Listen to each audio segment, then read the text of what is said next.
चारे के खेतों को खाली कराने के लिए युवा सोच युवा शक्ति संगठन द्वारा छाता एसडीएम को दिया गया ज्ञापन। मथुरा जनपद के अंतर्गत आने वाले तहसील छाता में युवा सोच युवा शक्ति संगठन द्वारा गाय के चारे के खेतों को कुछ दबंग द्वारा जोता जा रहा है। इसको देखते हुए आज लखन राजपूत, राम तोमर, विष्णु सुरेश तोमर, हरिओम भारत एवं अन्य लोगों ने छाता एसडीएम साहब को ज्ञापन दिया और एसडीएम साहब से गाय के चारे के खेतों को खाली कराने की गुहार लगाई। विष्णु कहाँ के रहने वाले? तो बताएं क्या समस्या है? सर, हमने 14 तारीख को अपने गांव में पंचायत की थी, तो प्रधान जी भी थे उसमें। तो जो गौचारे को लेके और बाकी शौचालय का मुद्दा भी उठाया था हमने कि शौचालय बनवाए गए हैं, उनसे पैसे ले लिए जाते हैं ना, और कुछ शौचालय बने पड़े हैं उनको पास करवाया गया है। और हमने एक गांव में शमशान घाट में हमारे यहाँ पे कुछ छतरी नहीं है, तो उसकी भी हमने बात रखी थी। तो अब तो उन्होंने बोल दिया कि 30 तक करवा दूंगा, मंत्री से बात चल रही है, लेकिन कोई इस पर आगे कोई काम नहीं किया गया है। तो उसके एवज में हमने 14 जून को यहाँ पे एप्लीकेशन दी थी जन सुनवाई में। तो ऊपर से सिर्फ वीडियो साहब का फ़ोन आता है कि बाकी हमारे साथ सारा काम ठीक है। तो उनका कोई ऐसी मतलब उन्होंने हमें ना आके उन्होंने कोई इंक्वायरी की है कि हमने कहा कि भाई इन्होंने पैसे खाए हैं शौचालय में से 12,000 रुपये आते हैं, 12,000 रुपये दे देते हैं पैसे, उसके बाद 6,000 रुपये ले लेते हैं। वो बनाई कुछ नहीं, बनाई भी हैं या नहीं बनाई हैं, उन्होंने कुछ पुरानी अपनी अप्रूव करवा ली है। क्या नाम है प्रधान जी? चरण सिंह जी। कितने शौचालय होंगे सर?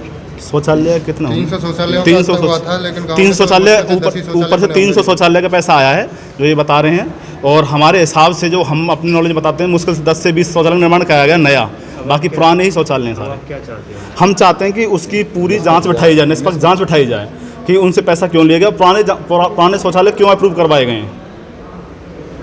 क्या नाम? दिलावर सिंह।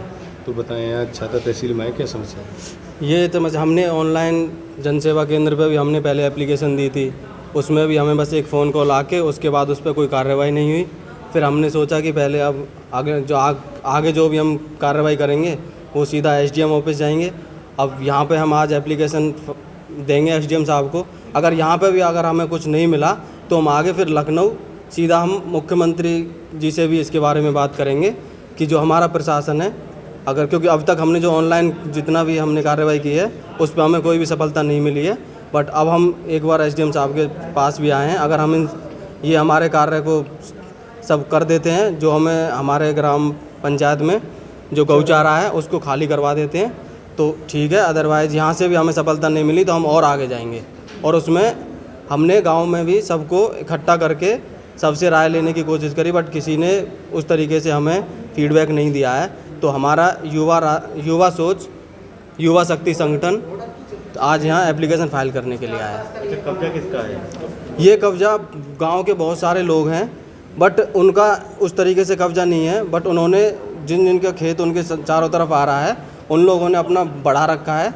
अब उनसे हम बोलते हैं तो वो सीधा यही कहते हैं कि आप ऊपर से नोटिस लाइए और ऊपर से आके इसका चारों तरफ से ना घेराबंदी करा दो, जितना जिसका खेत आता है हम छोड़ने के लिए तैयार हैं। कितनी जमीन होगी गौचारे की? गौचारे की 23 एकड़ ज़मीन है, जो बाकी 10-12 एकड़ है, बाकी सब लोगों ने घेर रखा है।